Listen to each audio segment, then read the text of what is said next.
poštovani gledalci, dobrodošli u novu epizodu podcasta Arhitekta. Tek što se završio 4. Arhitekta forum, a mi polako sumiramo utiske i sa nama je Chiara Ciccarelli from Studio MAD from China, but from all the world, from worldwide. Yes. Hello, Chiara. Hello. Welcome to Belgrade. Thank you. I hope that your lecture on forum was interesting, that you enjoy the atmosphere and the Belgrade and the other colleagues. Yes, a lot. I didn't see so much of Belgrade, but the forum was really interesting and well organized. So yeah. But you felt the love and Atmosphere, yeah. The hospitality hospitality especially. of Yes. the Belgrade. Yes. You are coming from the studio that is worldwide studio. Yes. For many architects, it is not a new stuff.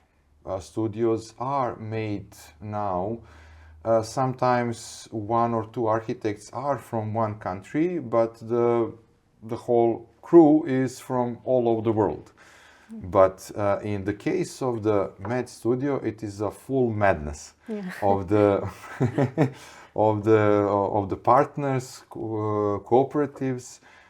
Where are you from originally? Well, I am from Rome. But yeah, as you were mentioned, the MAD studio has 3 main founders. That is my and son, Yosuke Ayano and Dan Chung. And two are from China, one is from Japan. And the majority of the office, let's say the headquarters, is in Beijing. But since there is this madness and this also want to also experiment all over the world, we also have other 2 offices, one in Rome, where I'm working actually, that is led by Andrea Dantrassi, that is the associate partner. And then the other one in Los Angeles, that is led by Flora and Dixon and Tiffany, that are US based mainly. So the want is actually to have different projects. The majority, of course, are in China, but for example, the European and Middle East one are followed by MAD in Rome and the other in US. So it's a kind of also geographical division to coordinate a bit. The geographical divisions are common in the studios, but that kind of diversity is unique. It is unique. But I also, because I'm not an architect, but I am architectural historian, art historian, and I was watching your studios work, and there is no specific style like we were speaking about maybe on the forum or with other colleagues, because it is 21st century. There are no styles, but I saw that you have, I don't know, authentical works, but some of them are really, I don't know, real madness. Extreme. That word, extreme. Extreme by the form, by the structure, by the materials. The materialization, final materialization of your project is completely different than, I don't know, 80% of the other studios and other projects. I think it is some kind of homage to some, projects from the 60s, 70s or something like that, but not copies, homage, to be a different and to make some kind of, okay, we are opening a new chapter of the architecture, of the design. What can you say about that? Yeah, I think you get the point, because the old MAD architecture is a little bit about a gesture of rebellion in a way from what was the modernism, especially Western modernism, what we intended as modern building.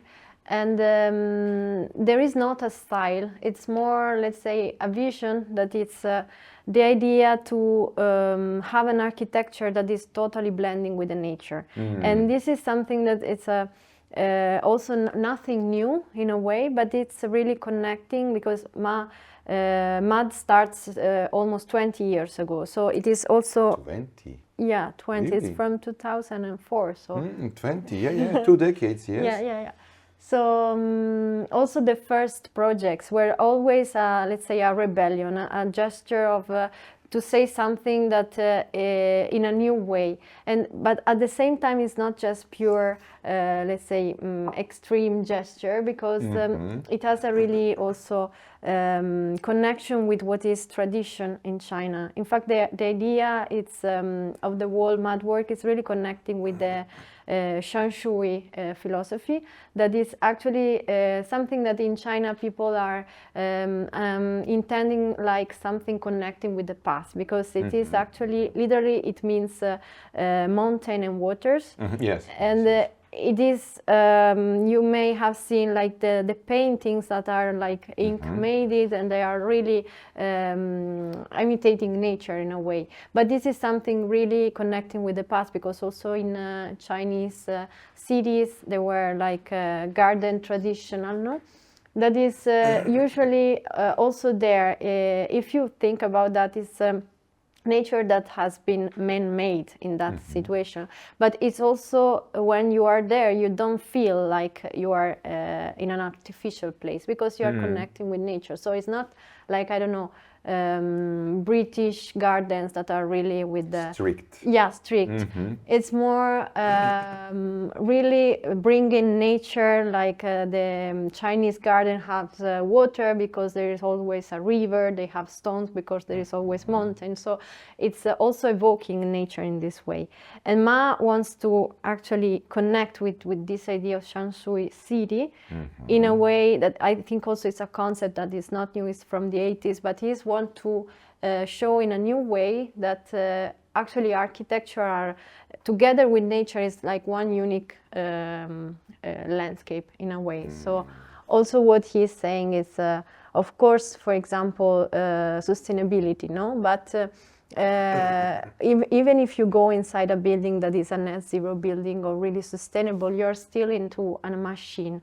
But it is a different emotion when you are actually in nature itself. So that's why all the shapes are really organic, are really evocating in a way also with the materiality, the nature itself. So that's a little bit the vision that is connecting all the projects that then, of course, since they are also connecting with different contexts, you can have completely different outcome at the end.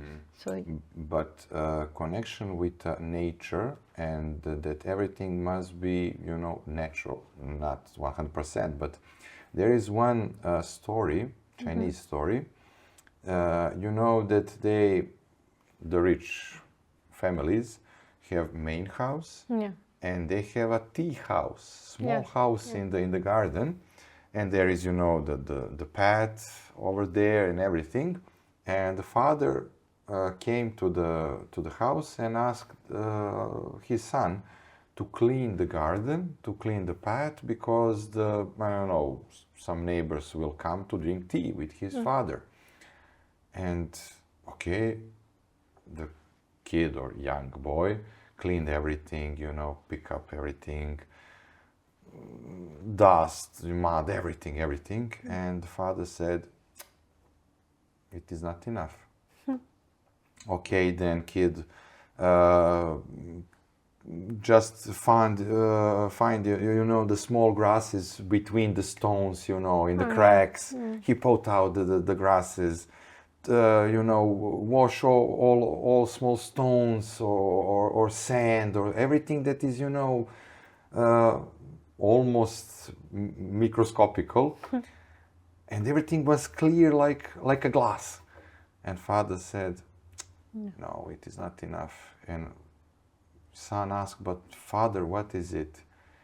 And father just take the branch of the tree and little shake it, and the leaves fall down, and said, now it's okay because it is a nature. It cannot be, perfect. It must be the touch of the nature over there.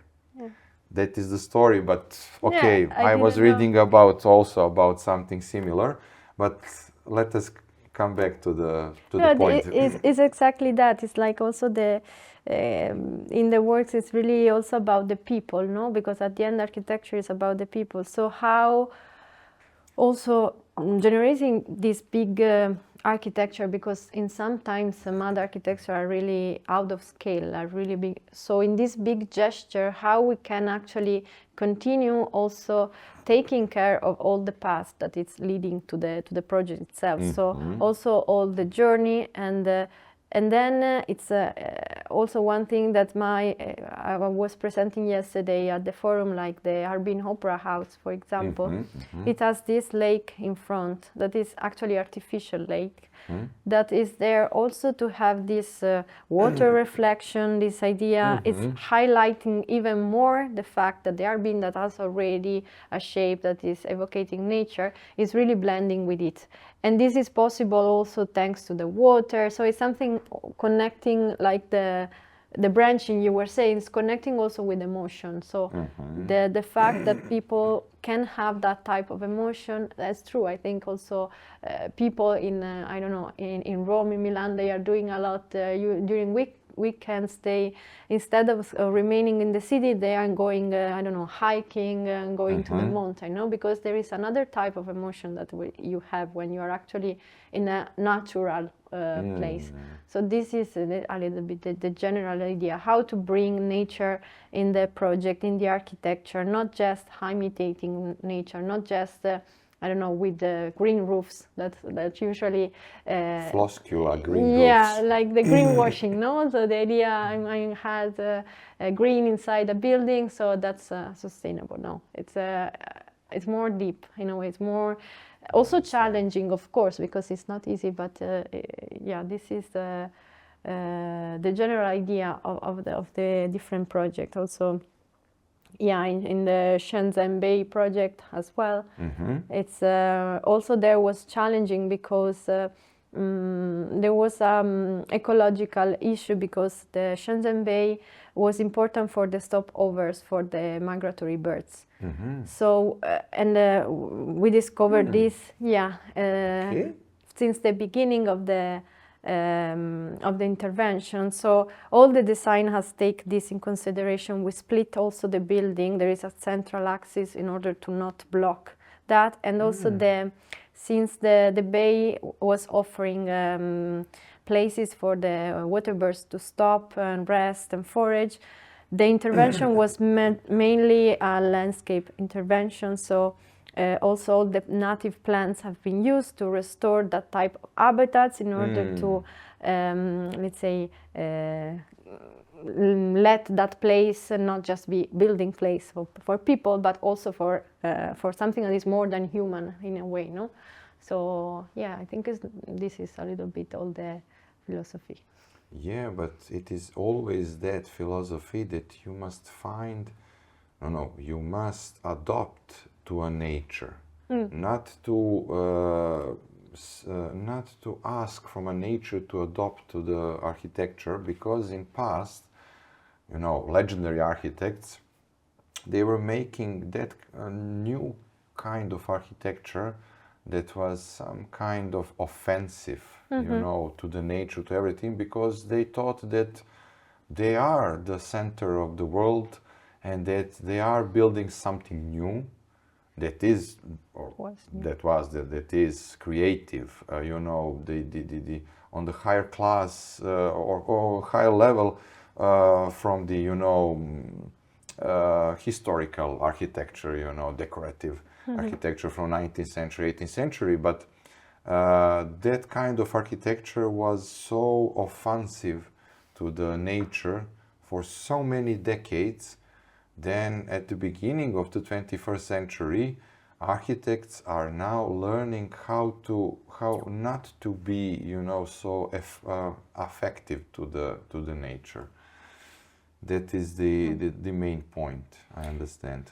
Yeah, I think it's about coexist, no? So it's not just designing for humans, it's designing for all the natural world in a way. Yeah. So yeah, it's about understanding that it's not just let's say buildings that are working for humans, like, but it's more than that. It's all, yeah. I understand. And what is some another project that is, I don't know, I have seen some small scale projects, big scale projects. Choose some of them to present to the colleagues from Serbia. Well, I maybe will choose a small one, because we also mentioned some really large scales one that are being in Shenzhen Bay. But also, for example, in this year in the Biennale in Venice, Ma was both the curator. Mad was the curator for the Chinese pavilion. Really? Yeah, it was the first time that. Actually, Mad was participating in Venice in the official Biennale.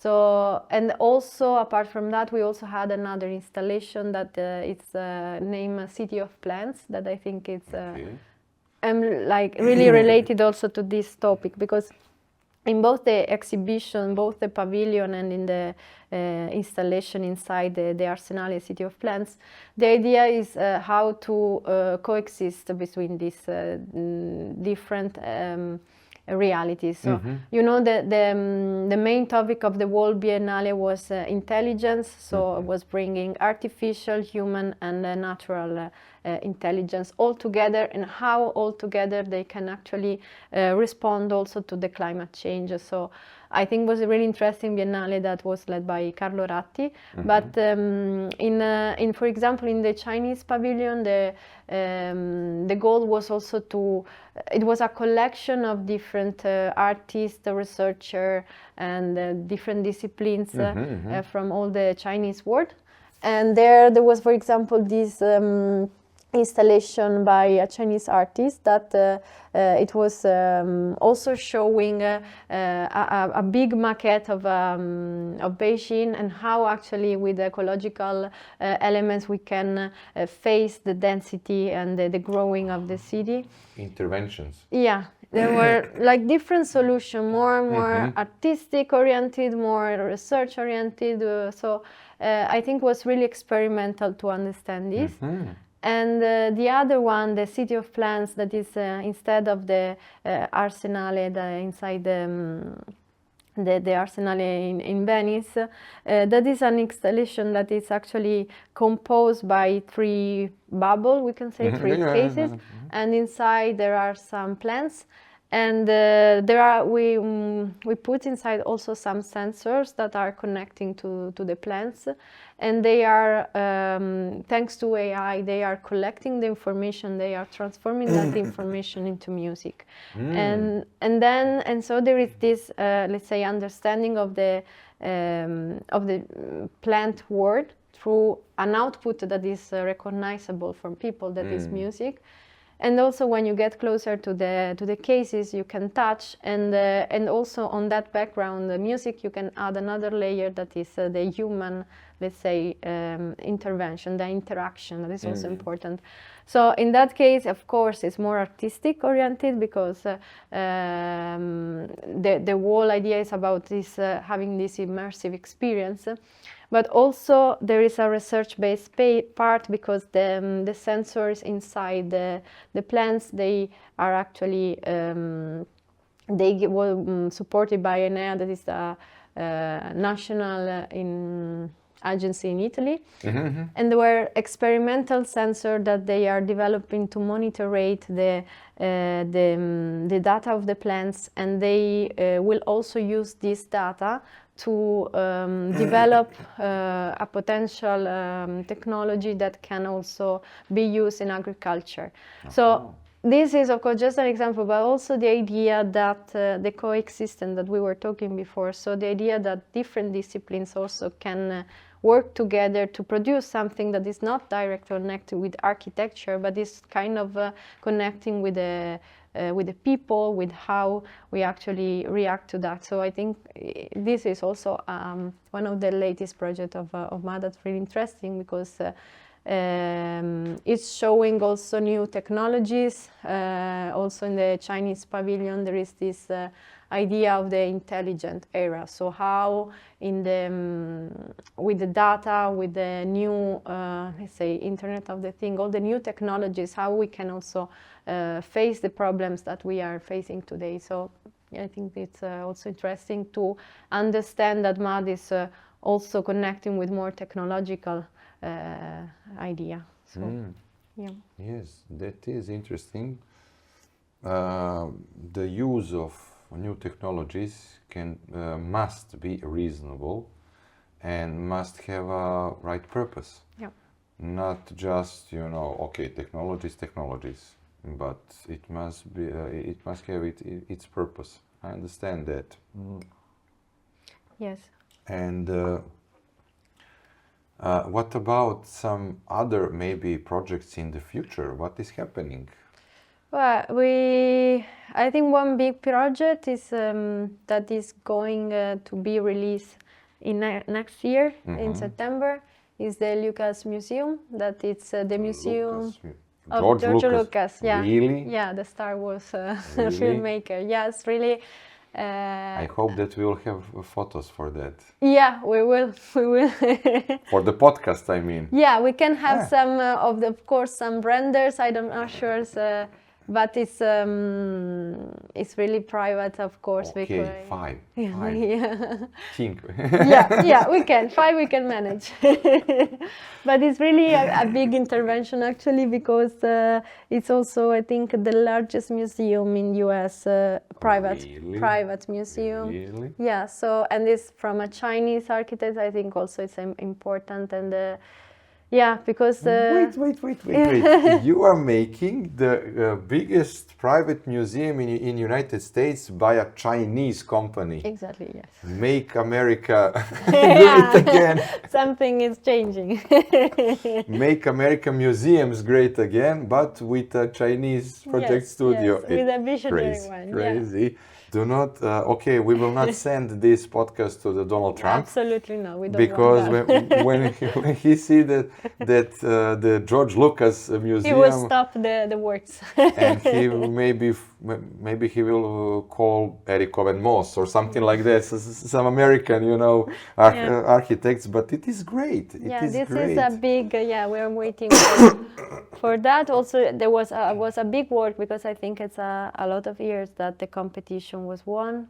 It is not a new competition. No, it's not new. It's something that is going on from sometimes, but the works has started, I think, 3 years ago. So the completion is going to be September next year. Mm-hmm. Yeah, and what is that kind of museum? It's a really. If you see the renders, it looks like a UFO. So it's. And also, I understand. Yeah, and it's also the idea. It's elevated, so all the, let's say, space that it's at the ground floor. It's really dynamic. The idea is to have this. There is a big square in the middle of the building, and also on the roof there will be solar panels. And I saw some recent picture of the construction, and actually it's funny because you can see all the city behind, that it's kind of small scale, and this landmark that is really? there. Yeah. And inside, of course, there's going to be also a lot of spaces that usually for MAD it's also important the design of the interior space, mainly not interior in terms of furniture, but more in terms of massive spaces. Ambiental forms, yeah, masses. Exactly. It's how also the light, how it come in. Usually we use natural or artificial light, but it's creating the space with the geometries more than with only materiality. The materiality comes later. I understand so that. yeah, it's really big. When you are making a museum, there is, in countries like Serbia, that is old-fashioned, we have an old building that was something in the past. We put kako se kaže, we put a plaster or something like that, or some kind of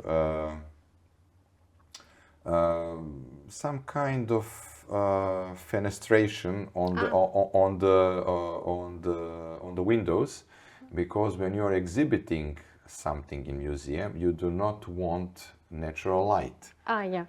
But and you're putting, all the reflectors and everything, artificial light. It is okay. But when you are building something different, it is not a classical museum, with glass, boxes with. Okay, maybe it will be something.